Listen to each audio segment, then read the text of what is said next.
Cadê o Bené? Vamos começar. Tinha que entrar.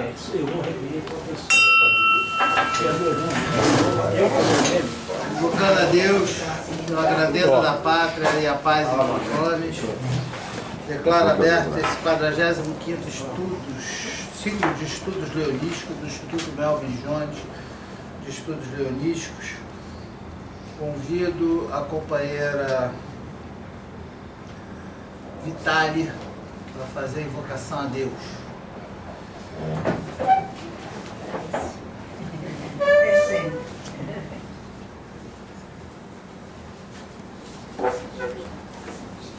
Senhor,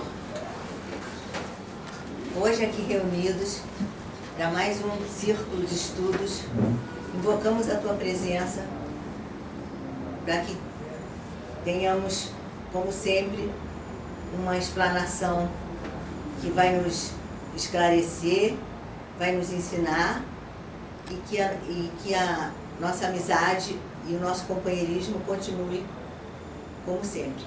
Assim seja. Assim seja. Uma salva de palmas no nosso.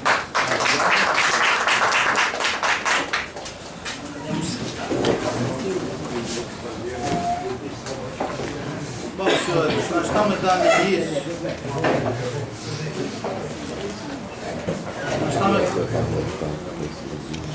Senhores,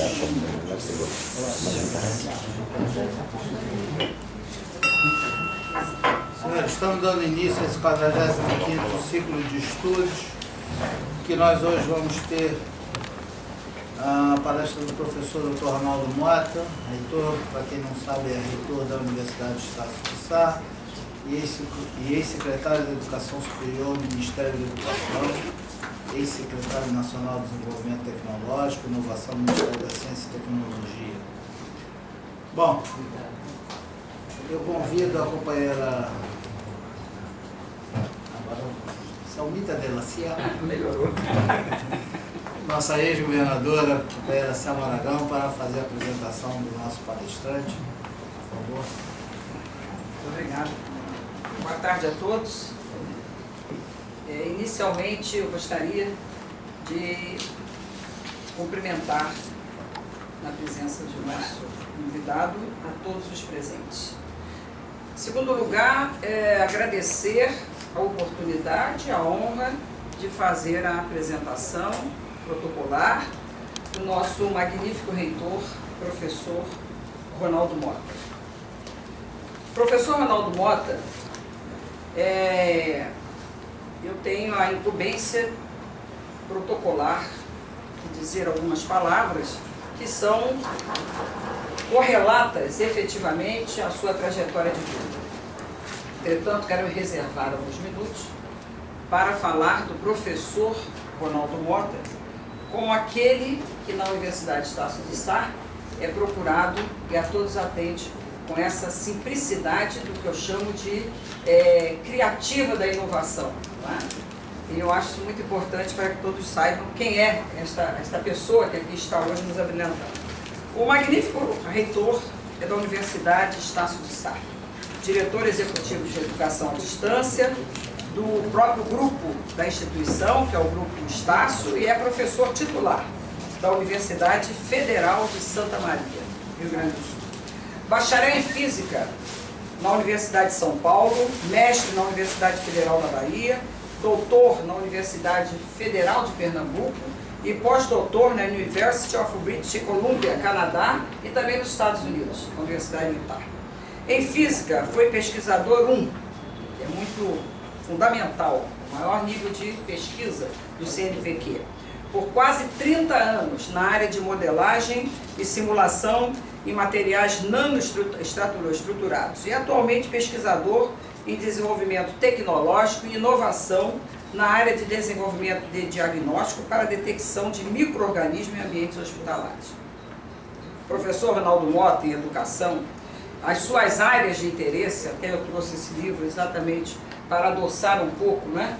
O professor ficar olhando e dizer, mas eu ainda não tenho esse, e sei que tem, porque conhece profundamente a doutrina do nosso Tom Kelly, que é a confiança criativa, mas eu considero, no Brasil, poucos sabem disso, um dos maiores investigadores em gestão de inovação. Não fica longe desses dois autores, que é o Kelly, os dois irmãos, porque é um dos profundos conhecedores que pode, viu, João, nos ajudar muito no Lages, que é o que nós mais precisamos. Tecnologias educacionais inovadoras, por via de consequência, e aprendizagem independente e educação superior. As atividades administrativas, sobejamente, foram aqui apresentadas pelo nosso governador, como secretário nacional de desenvolvimento tecnológico, inovação no Ministério da Ciência e Tecnologia, secretário nacional de educação superior, de educação à distância, e ministro interino, ele foi ministro interino no Ministério da Educação. Profissional Visit Fellow Quot no Institute of Education da University of London, na cátedra Anísio Teixeira Capes, e condecorado pelo excelentíssimo senhor Presidente da República como coordenador da classe Gran Cruz da Ordem Nacional do Mérito Científico.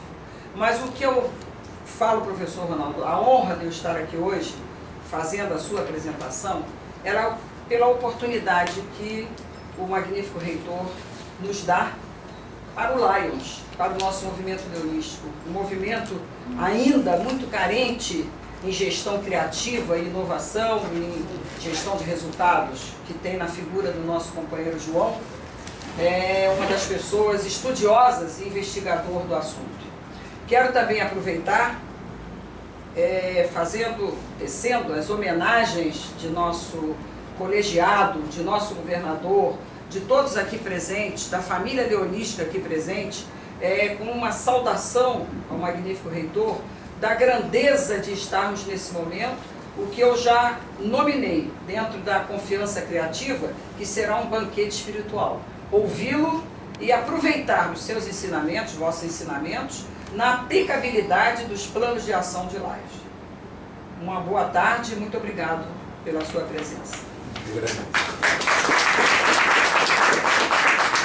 Antes do nosso reitor falar, eu vou passar a palavra aqui para o nosso querido João, que eu acabei esquecendo de passar, que é o grande coordenador deste instituto.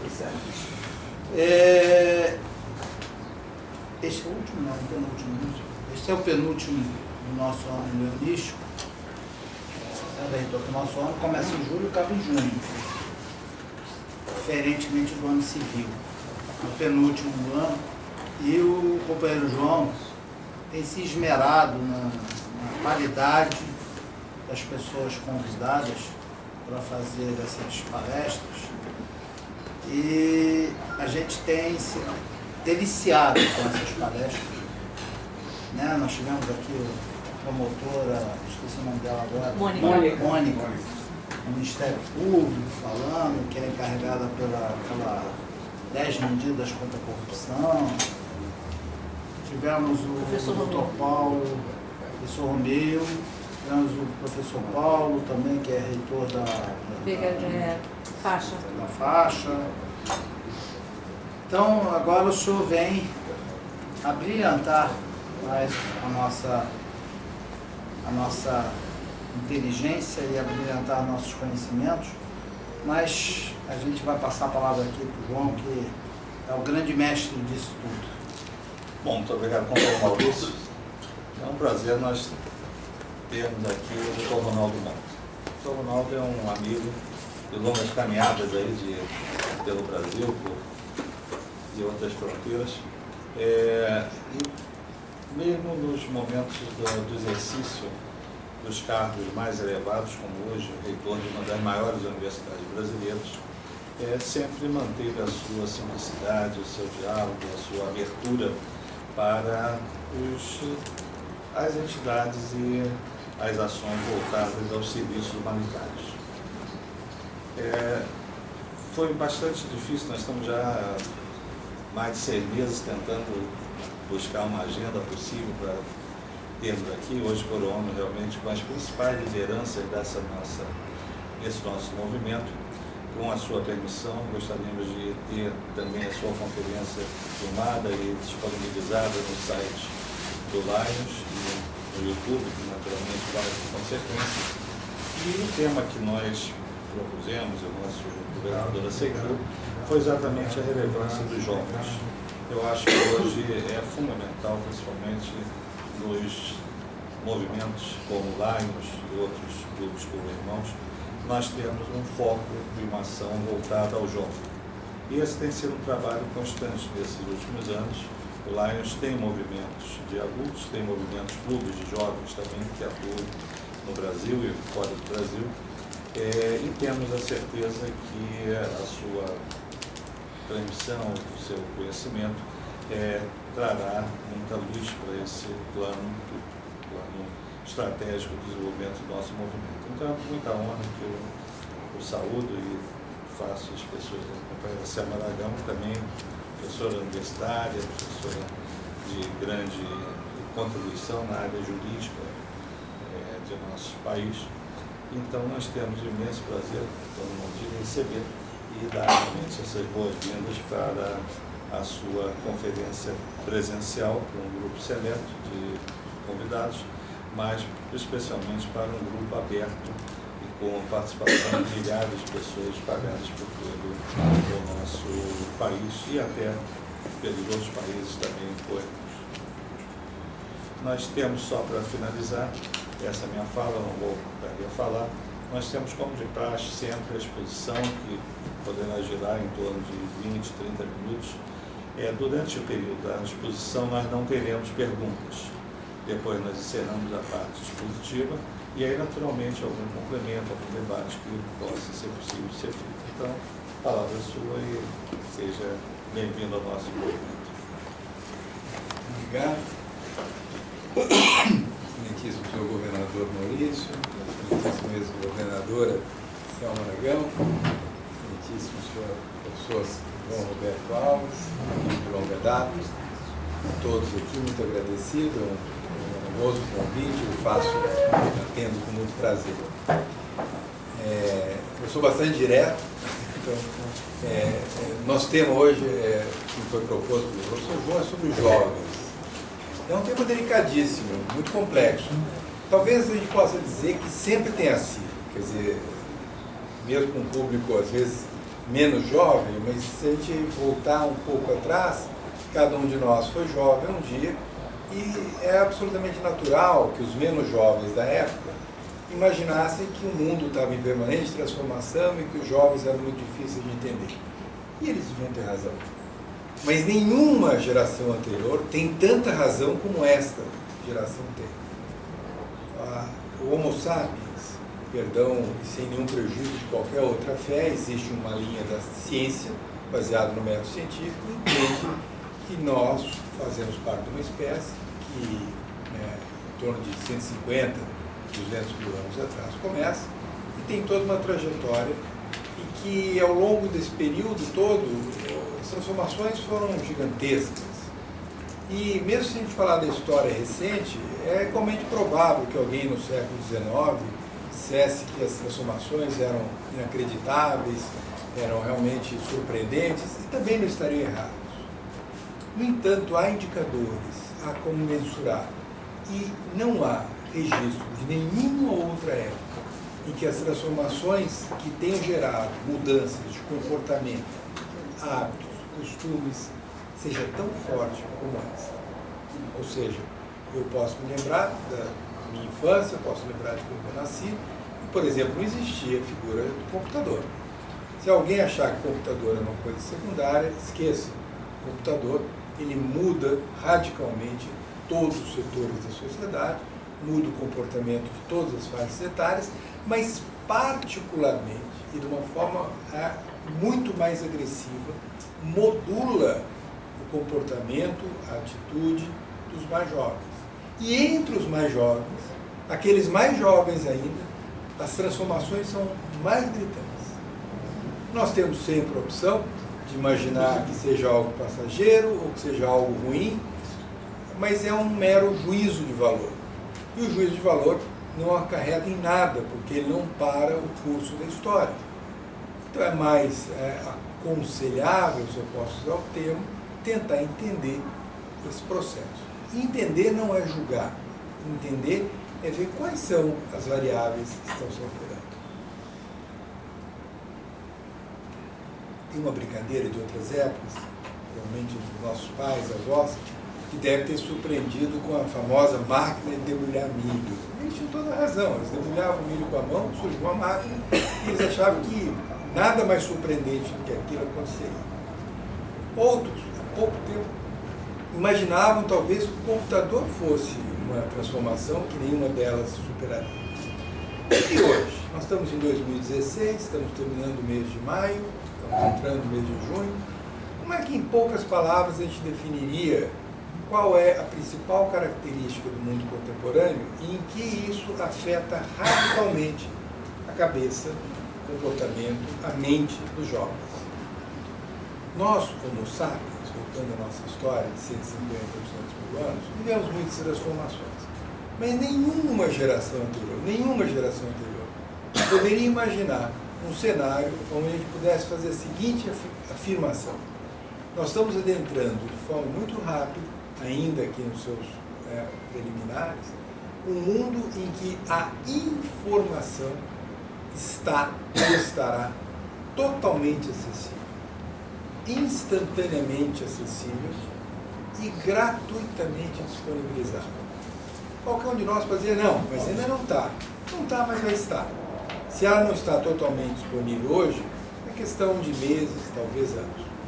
Instantaneamente disponibilizada, eu acho que já está instantaneamente disponibilizada. Praticamente não há nada que se produza, ou que se faça, ou que se possa ser gravado, que não esteja instantaneamente disponibilizado. E alguém poderia imaginar que não é ainda gratuitamente ofertado. Mas será? É uma questão só de poucos espaços temporais, nós teremos essa nova circunstância. O que isso muda? A resposta mais simples é, muda tudo. Você tem uma sociedade em que a informação passa a ser um outro ponto de vista, a mais vulgar, a mais disponibilizada, a mais barata, a mais acessível e a mais abundantemente distribuída. Quais são as consequências disso? Muitas, muitas. Eu diria, eu gostaria de falar de 3 pontos que talvez nos afetem mais diretamente. Quando eu falar aqui sobre eles, não estou me circunscrevendo ao Brasil, nem estou me circunscrevendo a nenhum nível educacional. Estou falando de tudo. O primeiro postulado dos 3, ele é tão simples, e a maior parte das pessoas fala, mas não é assim sempre? Resposta, de novo, não. Isso é algo novo, a gente não sabia disso. O primeiro postulado diz o seguinte: todo mundo aprende. Mas todo mundo aprende? Mas não é normal isso? Não é normal. Eu lembro, eu sou do estado de São Paulo, do interior, e não estou falando de níveis sociais, isso acontecia em todos os níveis sociais. As famílias tinham filhos que eram vocacionados para estudar, outros eram para não estudar. Em geral, falava-se do homem para estudar e da mulher para não estudar. Isso com variações. Então, independente da classe social, existiam pessoas destinadas a estudar e pessoas destinadas a não estudar, como se nem todo mundo aprendesse. O que nós sabemos hoje, pedagogicamente, curiosamente e garantidamente, todo mundo aprende. O segundo postulado é quase que um corolário do primeiro. Todo mundo aprende o tempo todo. Nós também não sabíamos disso. Nós imaginávamos que as pessoas só aprendiam quando a aula começava e depois só retomava se por acaso tivesse uma lição de casa e você começasse a estudar fora do ambiente da escola. Mas fora as aulas da escola e fora os momentos das tarefas, das lições de casa, você não estava aprendendo. O que nós sabemos hoje? Você aprende o tempo todo. Pode ir no limite. Um presidiário aprende. Você pode dizer, mas ele aprende bobagem. Mas ele aprende. A mente humana aprende o tempo todo. Se pegar um presidiário e colocar no limite uma solitária, há relatos interessantíssimos de presidiários numa solitária que aprendem com os ratos, com as baratas, com os próprios movimentos. A mente humana tem uma vocação para o aprendizado que talvez seja uma característica, se não única, mas muito especial à nossa espécie. Veja, os dois postulados parecem óbvios, mas não são. E elas são observáveis hoje neste contexto. Todo mundo aprende e todo mundo aprende o tempo todo. Mas é o terceiro postulado, que talvez seja a grande novidade e que talvez abra uma perspectiva para os nossos jovens, que se nós não entendermos isso, provavelmente nós não vamos entender mais. E ele vai contra o nosso senso comum. O terceiro postulado diz o seguinte: cada indivíduo tem uma maneira única de aprender. Assim como a gente tem, e há 60, 70 anos se apresentou uma surpresa, cada um de nós tem um DNA que nos torna único. Só nós temos aquele DNA. O que nós estamos afirmando hoje é que existe um DNA educacional. Duas pessoas não aprendem da mesma maneira. Mas qual é a consequência disso? De novo, tudo. Nós lidamos com os nossos filhos, com os nossos netos, com os nossos alunos, com os nossos vizinhos, com os nossos funcionários, com os nossos patrões, como se as pessoas fossem parecidas ou iguais.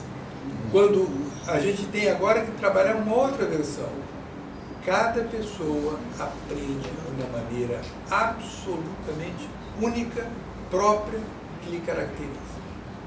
Qual o drama disso? Todos.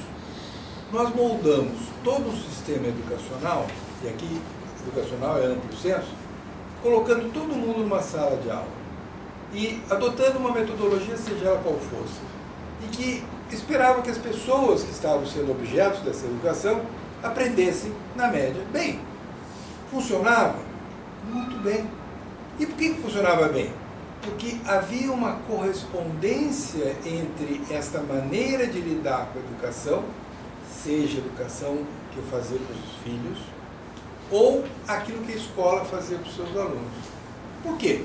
Porque o modelo, o estilo de vida, a base econômica, social, cultural dos séculos passados pediam ou entendiam como razoável as pessoas assim formadas.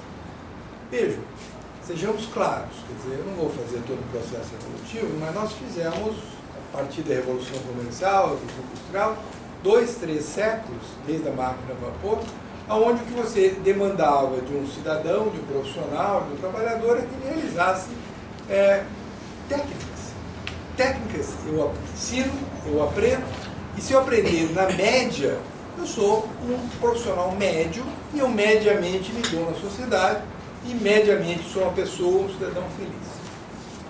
Qual é o drama? O mundo gira. Nós vivemos hoje uma novidade chamada uma sociedade em que a informação está totalmente disponibilizada, instantaneamente disponibilizada e gratuitamente disponibilizada. Isso muda radicalmente tudo, especialmente o que esperar ou como se comportar, o que é um cidadão que aponta para o futuro e não para o passado. Veja, eu sou físico, vocês viram aí. A física, ela entende o tempo como um eixo do tempo. E embora possa parecer muito razoável para todos que o tempo flui numa direção, ele poderia fluir na oposta. Não vou entrar em detalhes. Se você tivesse uma entropia decrescente e uma entropia crescente, provavelmente o tempo iria para trás.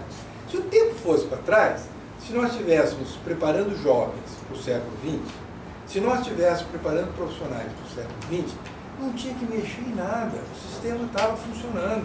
Nós estávamos formando bons engenheiros, bons médicos, bons dentistas, bons auxiliares de qualquer coisa que a gente imagine, porque aquele modelo de lidar com gente, que na escola se expressava como metodologia educacional, era razoável.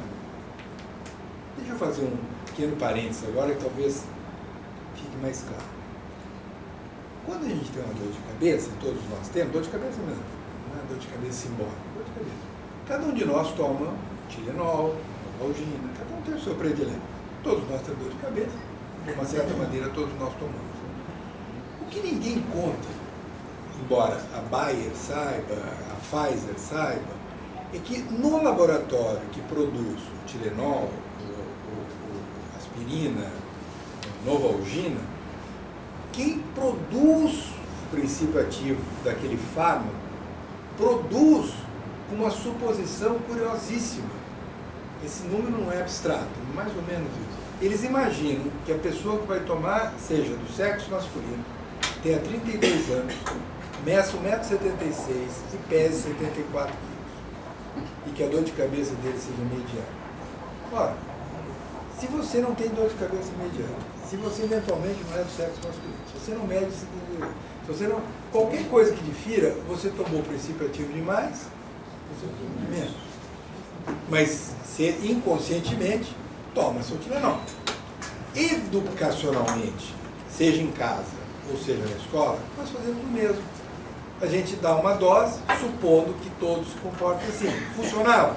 Olha, dor de cabeça funcionava. Agora, um cardiopata hoje, que tomar uma medicação tomada na média, ele morre.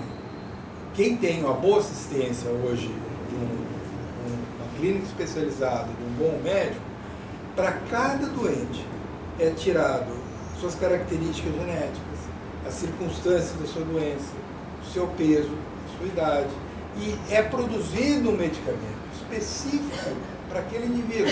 Por quê? Porque a medicina, a farmacologia, a farmacogenética evoluiu nessa direção. O que não evoluiu? Educação. Não há uma educação compatível com essa farmacogenética.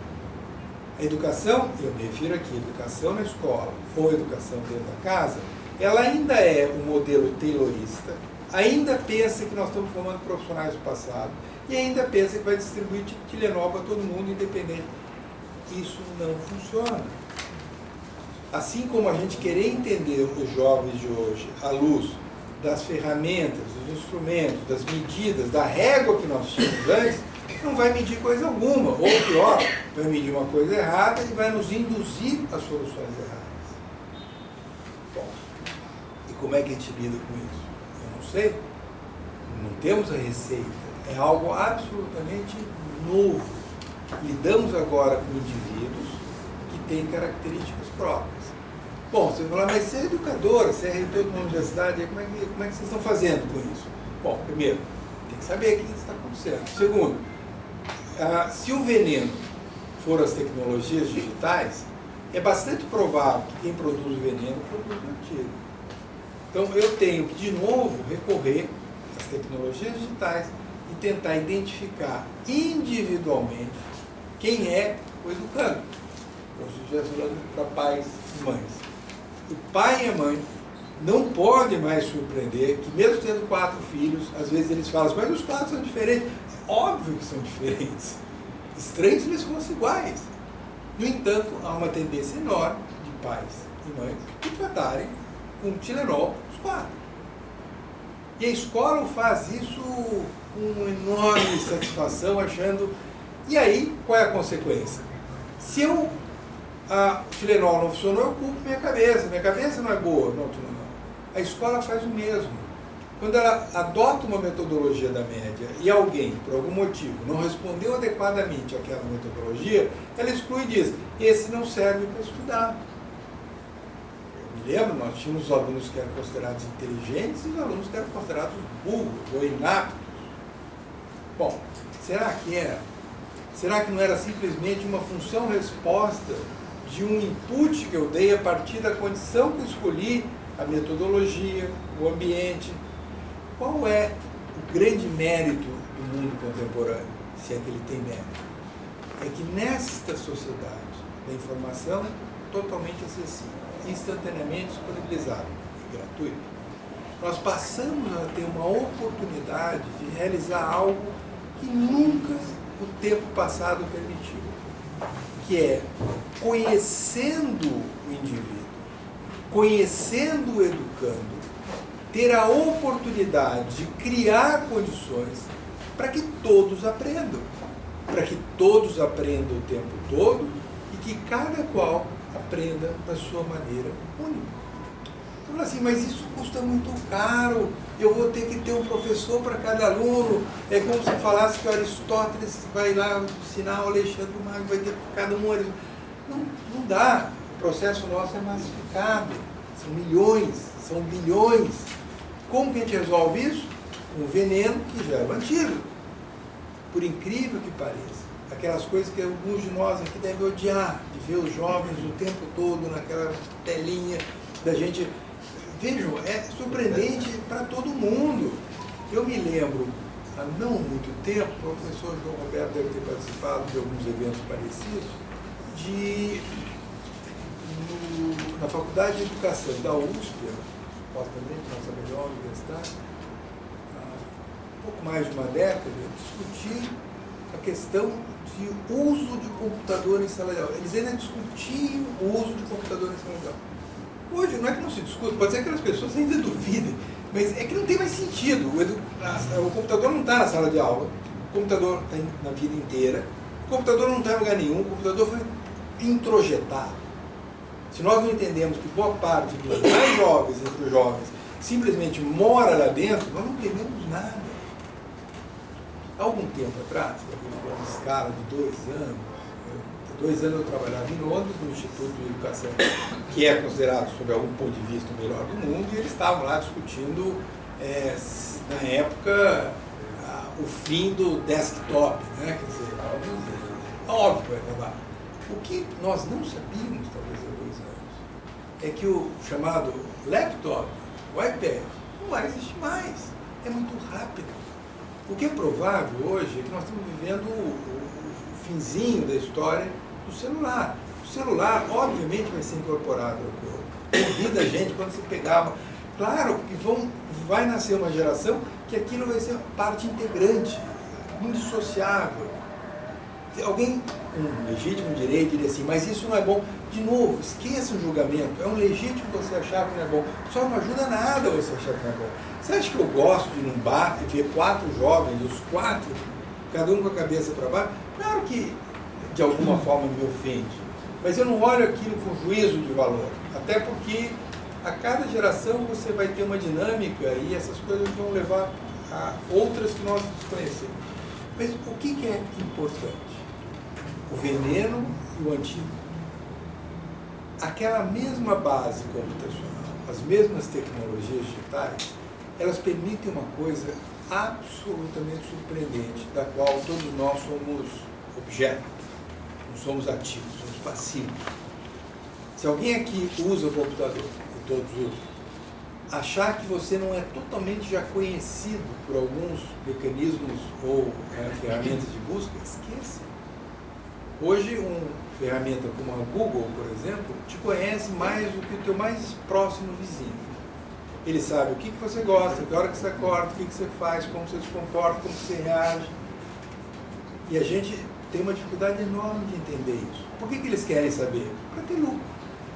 À medida que eles saibam qual é o teu gosto, qual é a tua característica, eles vão, já fazem isso, começar a te propagandear aquilo que lhe interessa.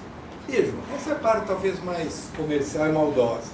Mas se eu falar que o mesmo algoritmo, o mesmo sistema te permite, de forma muito rápida e progressiva, conhecer melhor quem está do outro lado da interface, deixa eu ver se eu consigo fazer entender. Quando a gente estudou, cada um de nós aqui, existia um teste. Às vezes tinha o teste de múltipla escolha. Quando se fazia um teste de múltipla escolha, qual era o objetivo dele? Saber, de sua maneira, se você sabia ou não. O que era importante? A resposta certa.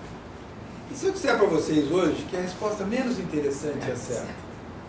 Eu faço hoje, nós fazemos isso, agora começo a falar do que nós fazemos. Quando a gente faz uma questão, nós temos 500 mil de questões, porque nós temos 500 mil de alunos, não por relação não para mas coincidentemente é a mesma base. Quando nós fazemos uma questão, ele responde a alternativa A, B, C, D e E. Vamos supor que a resposta certa seja B. Eu quero que ele responda B.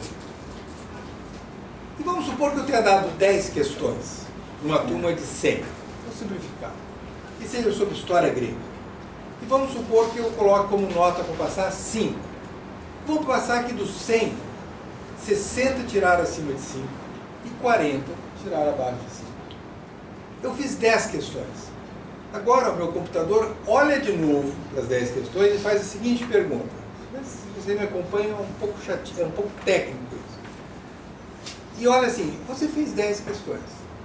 Em cada uma das questões, pessoas acertaram e erraram. Uma pergunta crucial. Alguma das 10 questões conseguiu identificar os 60 que passaram, acertaram, e os 40 que não passaram, o conjunto das 10 questões, erraram? Erraram. Mas elas aparecem. Aqui uma questão. O que aquela questão te diz quando ela aparece? Eu não precisaria ter feito 10 questões. Com uma questão, eu teria sabido se aquela pessoa sabe. Eu falo assim, mas não é assim. Em grande escala, é. Eu não preciso fazer 10 questões. Eu tenho uma questão que é uma super questão. Porque ela conseguiu me identificar exatamente. Veja, não entendo que aquela questão, eu disse que 60 passaram e 40 foram reprovados. Eu não quero uma questão que 60 tenham acertado e 40 reprovados. Eu quero que os 60 seja exatamente os 60, porque as 10 questões. Daí eu tenho agora 10 super questões. Todas elas passaram pelo crivo de que atende esse requisito.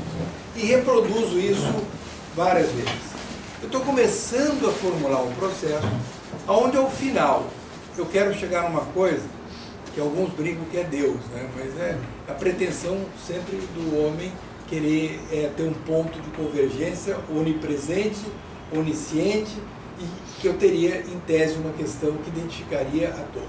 Claro que isso não existe, mas entre aquilo que nós fazemos hoje e essa super, hiper questão que a todos identifica, você tem um caminho gigantesco, infinito para caminhar. Agora, deixa eu complicar um pouco mais, e a última coisa que eu vou complicar. Eu só falei da questão certa. Se eu falar errado, por exemplo, todos temos noção nessa sala que mais ou menos 5% de nós, ou das crianças, tem uma coisa chamada TDAH, transtorno de déficit de atenção e hiperatividade. Isso pode ser identificado, você identifica isso do ponto de vista do código, há marcadores genéricos identificando em diferentes níveis, mas você identifica pessoas que têm transtorno de déficit de atenção. Antigamente, as pessoas com transtorno de déficit de atenção eram mandadas, não estou falando que estavam errados, fazer alguma coisa. Mandava para a diretoria, mandava para baixo da escada, na minha escola era para baixo da escada. E rapidamente se convenciam que aquela pessoa não servia para estudar. Bom, hoje em dia se sabe que não há nenhum indicador, e se houver, é até o contrário, provavelmente sejam pessoas com maior capacidade de aprendizagem. Mas elas eram excluídas. Acredite ou não, hoje a gente é capaz de fazer um enunciado de uma questão, onde eu identifico pessoas que, ao lerem rapidamente a questão, porque são ansiosas, que são hiperativas, elas vão para a resposta A. A resposta A não é bem uma resposta errada, é uma resposta que identifica o desatento, o rápido, o ansioso, alguém com tendências a transtorno de déficit de atenção. Por que eu quero identificar esse sujeito? Porque ele aprende o tempo todo, ele aprende eventualmente melhor se eu souber dizer qual é o caminho dele. É como se eu falasse assim, é um cardiopata, onde eu conheço, ou posso conhecer a medicação que resolve o problema dele. Imagine que eu faço uma questão onde o sujeito entendeu tudo, mas não entendeu um conceito. E puxa, é um conceito dificílimo de entender, é o eureka da Arquimedes. Imagine que a pessoa entendeu tudo, soube ler, soube fazer os cálculos, mas um conceito vai responder na C. Ora, não se trata de uma resposta errada, se trata de um caminho interessante, de corrigir um problema que a pessoa tem, que é normal, que ele tem deficiência naquele conteúdo. E rapidamente no sistema de tecnologias digitais, eu levo, dirijo para reforçar ou aprender, ou melhor, consolidar o conceito que falta. Eu posso identificar um outro que tem dificuldade de letramento.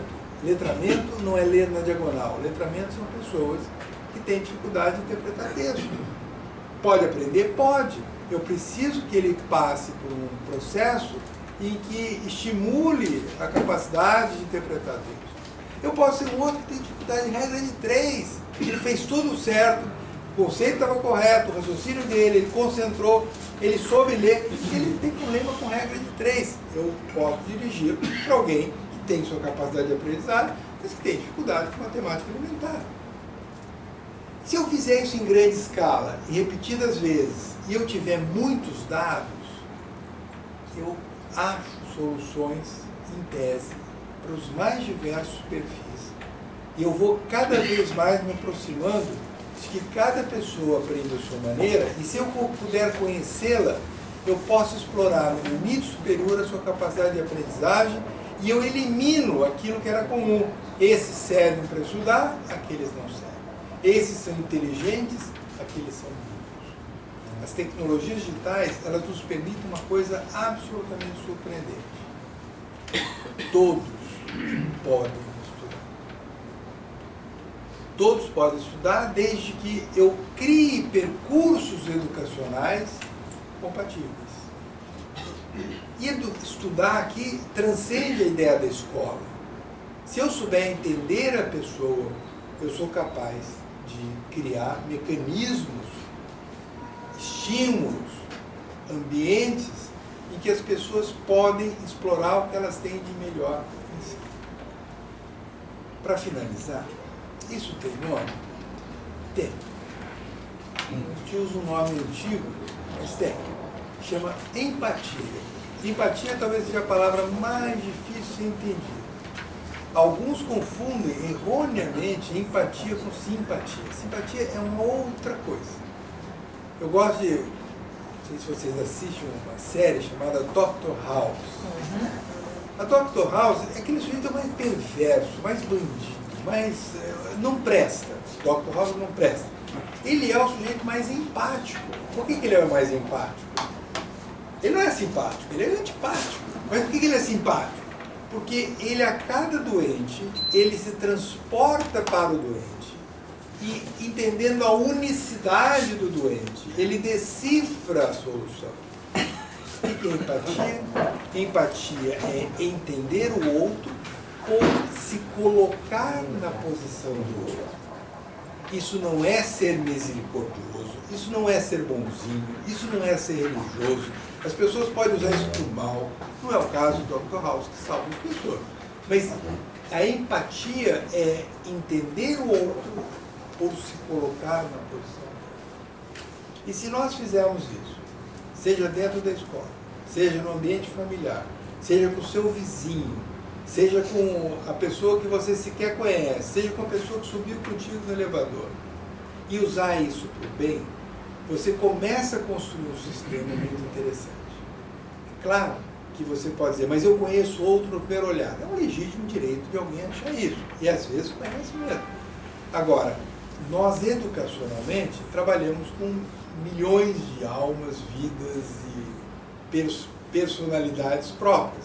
Eu tenho que fazer isso de uma forma sistemática, de uma forma científica, de uma forma rigorosa. E eu não consigo fazer isso sem ter tecnologias digitais. Isso se chama, e tem gente que certamente conhece bastante, tem gente que conhece menos, mas é chamado Big Data.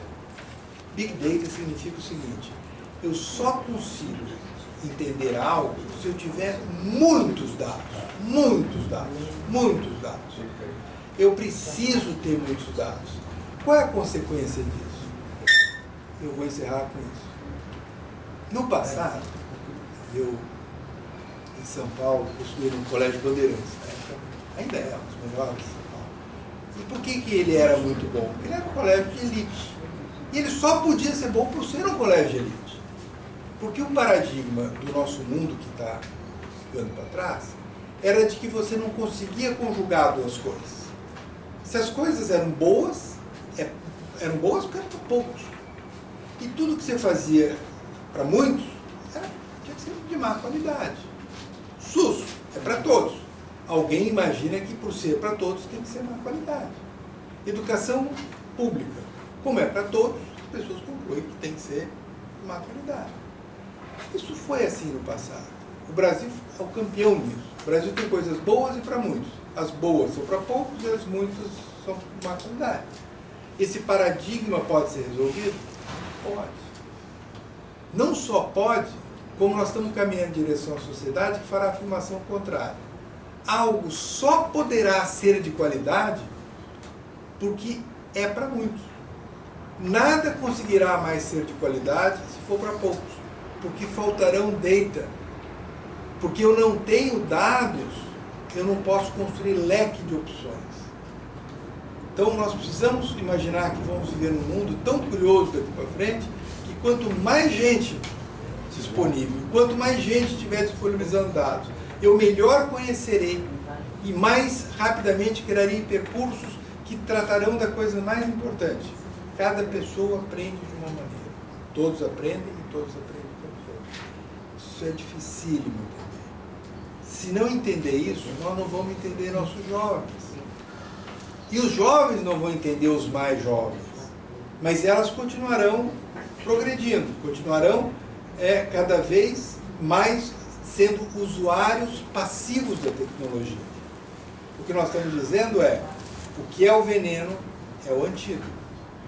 Assim como as tecnologias digitais geram um conjunto de comportamentos, atitudes, que a nós, corretamente, surpreende negativamente, ela traz, embute em si, um conjunto de soluções surpreendentes. Entre elas, essa possibilidade que as gerações passadas não tiveram de oportunizar qualidade para muitos. Governador, agora não ter sido muito extenso, estou à disposição. Doutor Arnaldo, foi um pouco acima daquilo que eu esperava.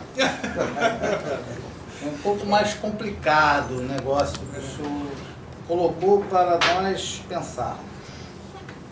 Mas os debates já vão começar, o senhor já vai ser crivado de perguntas e... É um prazer. O primeiro a fazer é você, não vai ser você. Não, eu pensei que era eu. Não. Colega, Mas eu queria passar em suas mãos sua. o nosso reconhecimento, o nosso agradecimento Muito obrigado. ao seu a ter despendido o seu tempo aqui conosco. Nós ganhamos muito, mas Eu ganhei mais. eu não sei, aí Professor Ronaldo, posso ir na apresentação?